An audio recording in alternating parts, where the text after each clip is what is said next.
my name is Vanessa. I work at Rebellion Brewing, and today we're going to talk about the science of fermentation. Fermentation has been around for centuries. It's a process where we take raw ingredients and it transforms them into other products like soy sauce, kimchi, kombucha, and today we're going to talk about the fermentation of beer. Fermentation basically is just when yeast eats sugar, converts it to alcohol and carbon dioxide. You can get yeast from a lot of different places. You can get it from the skin on grapes. It can be naturally in the air as well, or you can have different strains of yeast like what we have here. Different strains offer different flavors. Our yeast comes from IntelliYeast. It's based out of the University of Saskatchewan, and we're super excited that there's a local company that produces yeast. We can get all our yeast needs in Saskatchewan. Here at the brewery, we start with our malted grains to achieve our healthy fermentations. We start off with our malted barley, which has fermentable sugars. We mill that up, mash it in, and mixing it with the hot water. That helps release the enzymes. We strain it out, separating the grain into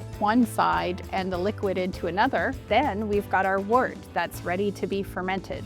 We boil it up, we add some yeast nutrient. Then when we transfer that to the fermentation vessel, we cool the wort down, we add it in, and that's when the yeast really starts doing its job. In our fermentation vessels, you'll see that we have what we call the blow-off tubes. That active fermentation, all that bubbling, that's the CO2 created from the yeast converting the sugar into alcohol and carbon dioxide. Yeast is a microorganism. It's a living organism. It has its own characteristics. So all yeast can be a little different depending on its environment.